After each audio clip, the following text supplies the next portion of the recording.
ఏదైతే కాలేజ్ తీసుకుంటారో పక్కనే మెడికల్ కాలేజ్ ఉన్నది తీసుకోవాలి. ఓన్లీ డెంటల్ కాలేజ్ ఉన్నది తీసుకుంటే ప్రతిసారి మెడికల్ సబ్జెక్టులు ఉన్నప్పుడు మిమ్మల్ని మెడికల్ కాలేజ్కి బస్సుల్లో వేసుకొని తీసుకెళ్తారు. అదో పెద్ద తలనొప్పి అది. And there is a very important reason ఎందుకు యాక్చువల్గా బీడిఎస్ ఎంబీబీఎస్లోకి ఇంక్లూడెడ్గా లేదు. ఈ రెండు సైన్సెస్ సపరేట్గానే ఇవాల్వ్ అయ్యాయి మొదటి నుంచిను. ఫ్రమ్ ద బిగినింగ్ ఎంబీబీఎస్ వాళ్ళు డెంటల్లోని రాలేరు, డెంటల్ వాళ్ళు ఎంబీబీఎస్లోకి వెళ్ళలేరు. There is a reason for that. వాళ్ళ వల్ల ఇక్కడ ప్రొసీజర్స్ కుదరవు, ఇక్కడ వాళ్ళకి అక్కడిది కుదరదు. రెండు చాలా డిఫరెంట్ సైన్సెస్. అనిపిస్తుంది ఓరల్ క్యావిటీ కదా ఒక నోరుతో సంబంధించి ఇంత ఇంపార్టెన్స్ అంటే చాలా ఇంపార్టెన్స్ ఉంది. సో అన్నిటికన్నా first main important point BDS అంటే ఏమిటి, బీడిఎస్ మీరు తీసుకోవచ్చా లేదా అన్నది మీరు ఆలోచిస్తున్నారు కదా. So first of all BDS అనేది డైరెక్ట్గా bachelor of dental surgery. So బేసిక్గా మీరు ప్రొసీజర్స్ నేర్చుకుంటారు, వేరే టైప్స్ ఆఫ్ డెంటల్ ప్రొసీజర్స్ నేర్చుకుంటారు. ఓకే, టోటల్గా మీకు 5 years కోర్స్ ఇది.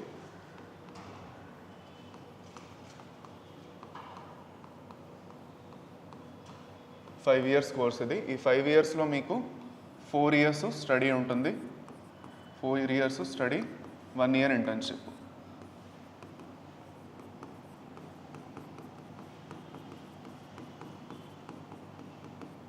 ఓకే, 1 year ఇంటర్న్షిప్ ఉంటుంది. ఇప్పుడు ఈ 4 ఏళ్ల స్టడీలోని మీరు యాక్చువల్గాను సబ్జెక్ట్స్ కూడా చెప్పేసి వచ్చేస్తాను. మీరు ఏం నేర్చుకుంటారో, ఎలా ఉంటుంది కోర్సు అంతా మొత్తం ఐడియా ఇస్తాను స్టార్టింగ్ నుంచి. If you are taking this course, first year, second year, third year, fourth year. First year first మాట్లాడుకుందాం. ఓకే, ఫస్ట్ ఇయర్లో వచ్చేసి మీరు జనరల్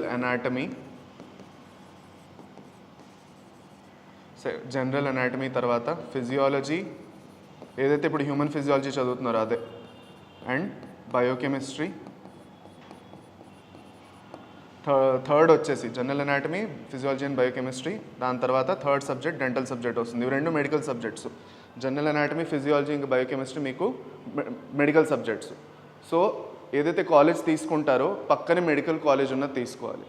ఓన్లీ డెంటల్ కాలేజ్ ఉన్నది తీసుకుంటే ప్రతిసారి మెడికల్ సబ్జెక్టులు ఉన్నప్పుడు మిమ్మల్ని మెడికల్ కాలేజ్కి బస్సుల్లో వేసుకొని తీసుకెళ్తారు. అదో పెద్ద తలనొప్పి అది. హ్యాండ్స్ ఆన్ మీకు ఈవెన్ అనాటమీలో కూడా మీకు యాక్చువల్గాను స్కల్ది మొత్తం డిజైన్ అంతా నేర్చుకోవాలి మీరు అక్కడ. ఓకే, బేసిక్స్ ఇది చాలా ఇంపార్టెంట్. ఈ అనాటమీలో కూడా మీరు హెడ్ అండ్ నెక్కే నేర్చుకుంటారు, మొత్తం బాడీ అంతా కూడా నేర్చుకోరు. సో అందుకే పక్కనే మెడికల్ కాలేజ్ ఉన్నది చూసుకోవాలి డెంటల్ కాలేజ్ తీసుకుంటున్నారంటే. ప్రైవేట్ కాలేజ్ అయినా గవర్నమెంట్ కాలేజ్ అయితే టెన్షన్ లేదు మీకు, అది ఎలాగో ఒక మంచి చాయిస్, ఆప్షన్ లేదు. కానీ ప్రైవేట్ కాలేజ్ తీసుకుంటున్నారా, ఆల్రెడీ మీరు ఎక్కువ ఫీజు ఇస్తున్నారు. That means you see that you have a medical college besides. ఇప్పుడు నాకు తెలిసిన అబ్బాయి యాక్చువల్గాను నా ఫ్రెండ్ తమ్ముడు చేసింది రామయ్య మెడికల్ కాలేజ్ బెంగళూరులోని. సో అక్కడే రామయ్య డెంటల్ కాలేజ్లోని, అక్కడే డెంటల్ కాలేజ్ ఉంది, పక్కనే మెడికల్ కాలేజ్ ఉంది, ఫిజియోథెరపీ, నర్సింగ్, ఫార్మసీ అన్నీ అక్కడే ఉన్నాయి. సో దానివల్ల ఏమవుతుందంటే క్రాస్ ఫంక్షనల్ స్టడీస్ ఎక్కువ ఉంటాయి మీకు. అప్పుడప్పుడు మీరు వేరే డిపార్ట్మెంట్లకు వెళ్ళాల్సి వస్తుంది. అండ్ దానివల్ల చాలా బాగా నేర్చుకుంటారు వర్క్ని. ఇంపార్టెంట్, నెట్వర్కింగ్ చాలా ఇంపార్టెంట్ ఈ ఫీల్డ్స్లో. ఓకేనా, అందుకే మెడికల్ కాలేజ్ పక్కనే ఉంటే అలాంటి కాలేజ్ చూస్ చేసుకోవడానికి ట్రై చేయాలి. So whenever you're putting that option in counselling, you should go and research చేయండి గూగుల్లో వెళ్ళి.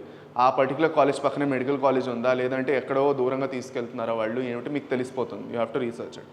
దాని తర్వాత మీకు dental anatomy and histology first year. Third year వరకు మీకు ఉంటాయి మెడికల్ సబ్జెక్ట్స్. ఫోర్త్ ఇయర్లో మాత్రం ఓన్లీ డెంటల్ సబ్జెక్ట్స్ వచ్చేస్తాయి. Okay, right. ఇప్పుడు సెకండ్ ఇయర్కి వెళ్దాం.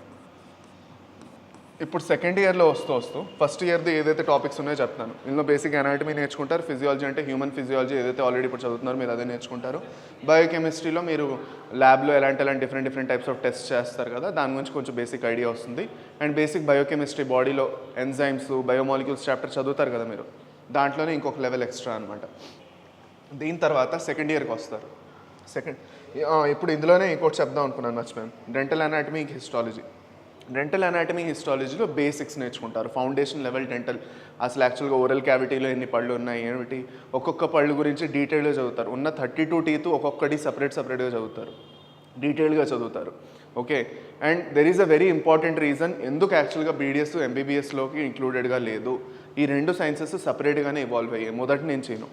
ఫ్రమ్ ద బిగినింగ్ ఎంబీబీఎస్ వాళ్ళు డెంటల్లోని రాలేరు, డెంటల్ వాళ్ళు ఎంబీబీఎస్లోకి వెళ్ళలేరు. There is a reason for that. వాళ్ళ వల్ల ఇక్కడ ప్రొసీజర్స్ కుదరవు, ఇక్కడ వాళ్ళకి అక్కడిది కుదరదు. రెండు చాలా డిఫరెంట్ సైన్సెస్. అనిపిస్తుంది ఓరల్ క్యావిటీ కదా ఒక నోరుతో సంబంధించి ఇంత ఇంపార్టెన్స్ అంటే చాలా ఇంపార్టెన్స్ ఉంది. ఇది ఎంబీబీఎస్ వాళ్ళు చదవలేరు, వాళ్ళు మీరు చేసిన ప్రొసీజర్స్ వాళ్ళు చేయలేరు. ఓకే, మీరు చేసిన ఏవైతే డెంటల్ సర్జరీస్ చేయగలుగుతారో మీరు బీడిఎస్లో కూడా మీరు సర్జరీస్ నేర్చుకుంటారు, చిన్న చిన్న బేసిక్ సర్జరీస్, అవి వాళ్ళు చేయలేరు. వాళ్ళు ఓన్లీ నార్మల్ సర్జరీస్ చేయగలుగుతారు ఏదైతే వేరే బాడీలో ఉంటుందో. సో అందుకే ఇంపార్టెంట్ దట్ ఇదేదో చిన్న కోర్సు అనేసి ఎప్పుడు చిన్న చూపు చూడకూడదు ఇలాంటి కోర్స్ని. చాలామంది ఏదైతే నేను చూసానో బీడిఎస్లో వెళ్ళడం ఎంబీబీఎస్ దొరకలేదని వెళ్తారు, అలా వెళ్ళొద్దు. ఇష్టపడి వెళ్ళాలి, ఇష్టపడి నేర్చుకున్నారంటే చాలా మంచి కెరియర్ ఉంటుంది. ఓకే, సెకండ్ ఇయర్కి వెళ్దాం. ఇందులో బేసిక్స్ అంతా నేర్చుకుంటారు, ఇది బాగా చదవాలి ఫస్ట్ ఇయర్లో వెళ్తే. డెంటల్ అనాటమీ హిస్టాలజీ నేర్చుకుంటే లాస్ట్ ఇయర్ వరకు యూస్ఫుల్ అవుతుంది. లాస్ట్ ఇయర్ సబ్జెక్ట్స్లో కూడా ఆ బేసిక్స్ ఉంటాయి. ఎలాగ మనకి ఇంటర్లో బేసిక్స్ అంత ఇంపార్టెంట్, అలాగే సేమ్ ఇప్పుడు 11th బాగా చదవలేదంటే 12th కష్టంగా ఉంటుంది. ఇంటర్ ఫస్ట్ ఇయర్ చదవకపోతే సెకండ్ ఇయర్ అలాగా. ఇప్పుడు సెకండ్ ఇయర్కి వచ్చేసి మీకు ఫార్మకాలజీ వస్తుంది. ఫార్మకాలజీ తర్వాత మీకు యాక్చువల్గాను ఓకే మైక్రోబయాలజీ ఇంకా ప్యాథాలజీ వస్తుంది. మైక్రోబయాలజీ అండ్ ప్యాథాలజీ వస్తుంది. మూడోది వచ్చేసి డెంటల్ మెటీరియల్స్ వస్తాయి. వేరే వేరే టైప్స్ ఆఫ్ డెంటల్ మెటీరియల్స్ గురించి చదువుకుంటారు. ఈ డెంటల్ మెటీరియల్స్లో కూడా 2 బ్రాంచెస్ వస్తాయి, ఒకటి కన్జర్వేటివ్, ఇంకోటి ప్రాస్థోడాంటిక్స్. ఓకే సరే, ఇప్పుడు జాగ్రత్తగా వినండి ఇక్కడ. ఓకే, ఇది కాకుండా మీకు 2 ల్యాబ్ సబ్జెక్ట్సే ఉంటాయి, థియరీ ఉంటుంది, ప్రాక్టికల్సే ఉంటాయి దాంట్లో, పీసీఓ పీసీపీ అనేసి. ఓకే, ఇప్పుడు ఈ సబ్జెక్ట్స్ చెప్తాను జాగ్రత్తగా వినండి. ఫార్మకాలజీ అంటే మొత్తం డ్రగ్స్ గురించి, వేరే వేరే డోసేజెస్ ఏమిటి, అడ్వర్స్ డ్రగ్ రియాక్షన్స్ ఎలా జరుగుతాయి ఏమిటి, ఓకే ఒక డ్రగ్ ఇంకో డ్రగ్ ఎలా ఇంటరాక్ట్ అవుతాయి, ఒక పర్టికులర్ డ్రగ్ది మోడ్ ఆఫ్ యాక్షన్ ఏంటి, అది ఎలా వర్క్ చేస్తుంది, ఎలా ట్రీట్ చేస్తుంది ఒక డిసీజ్ని, బయోకెమికల్ లెవెల్లో నేర్చుకుంటారు మీరు. చాలా ఇంట్రెస్టింగ్ సబ్జెక్టు, బాగుంటుంది. ఇది కొంచెం కష్టంగా ఉంటుంది కానీ యాక్చువల్గాను ఈ సబ్జెక్ట్ చదువుతున్నప్పుడు మీకు డోసేజెస్ ఎలా రాసి ఇవ్వాలి మెడిసిన్స్ పేషెంట్స్కి మీరు నేర్చుకుంటారు, అందుకే చాలా ఇంపార్టెంట్.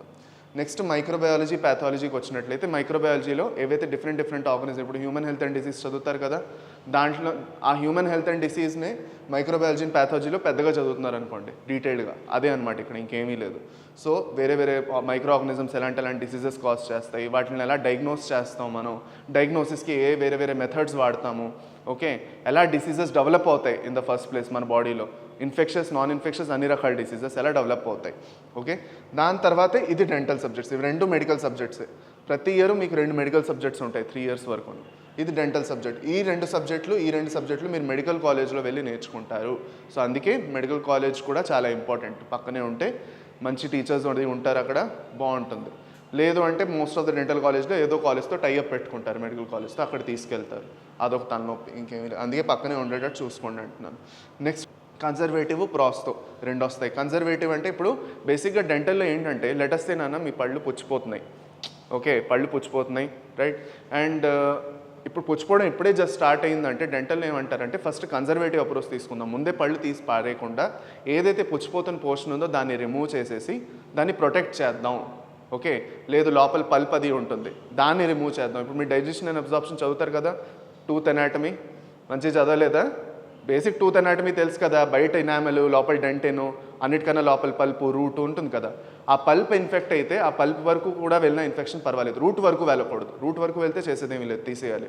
పల్ప్ వరకు వెళ్తే ఆ పల్ప్ అంతటిని ఎక్స్కవేట్ చేసి దాంట్లో ఒక మెటీరియల్ వేస్తారు, ఓకే వేసి దాన్ని క్లోజ్ చేసేస్తారు. దాన్ని రూట్ కెనాల్ ట్రీట్మెంట్ అంటారు, ఆర్సిటీ. అర్థమైందా? అది.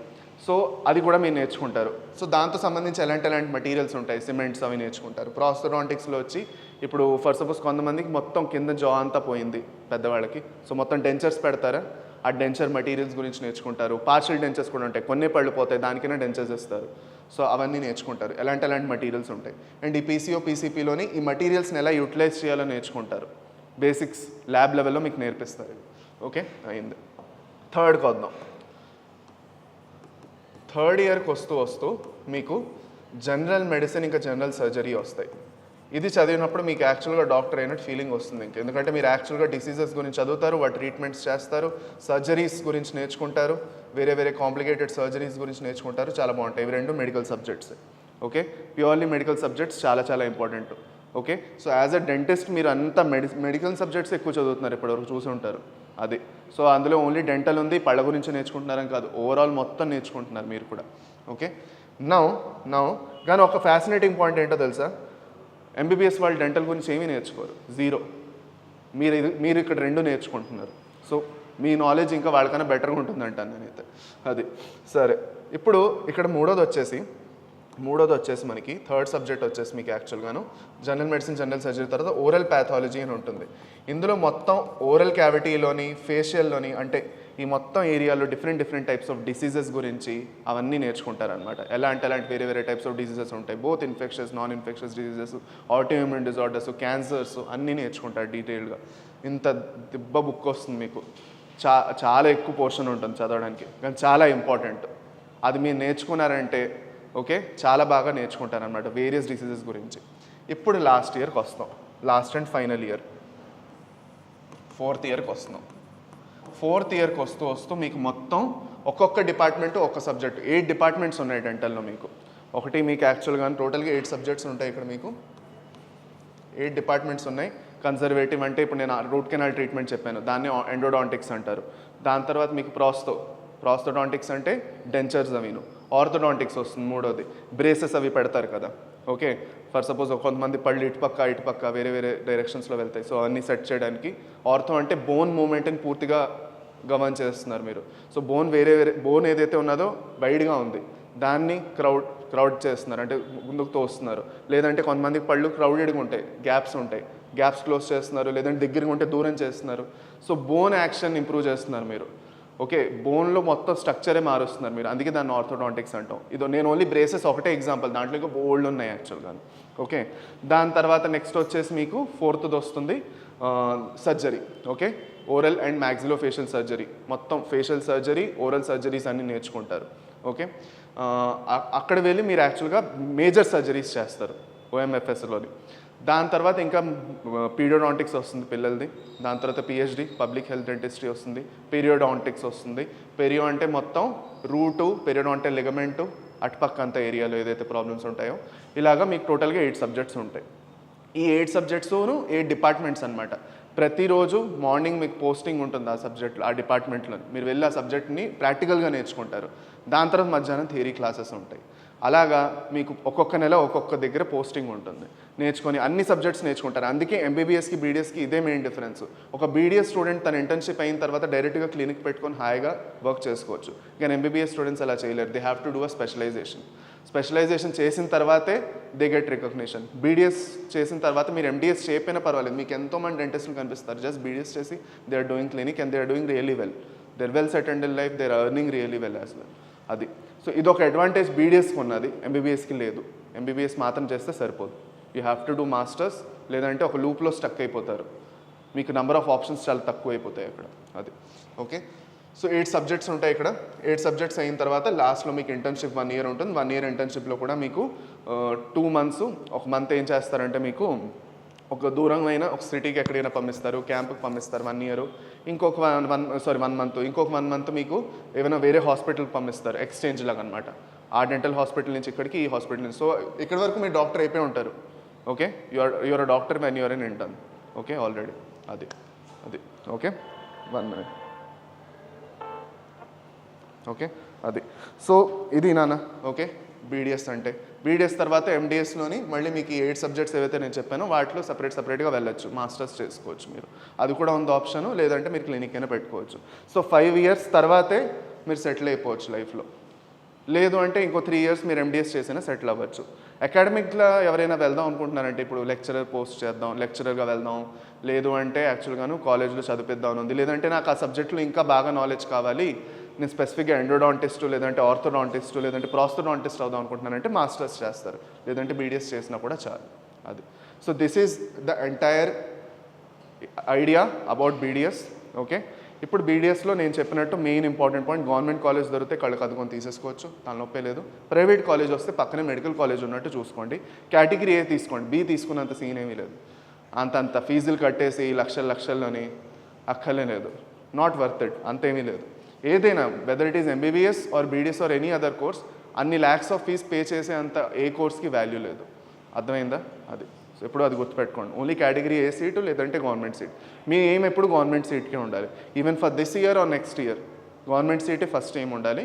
Maximum category A seat okay. బీడీఎస్లో కేటగిరీ ఏ సీట్ మీకు అఫోర్డబుల్గా ఉంటుంది కొంచెం, ఎంబీబీఎస్లో ఇంకా కొంచెం ఎక్కువ ఉంటుంది ఫీజు. అది this is the idea regarding BDS.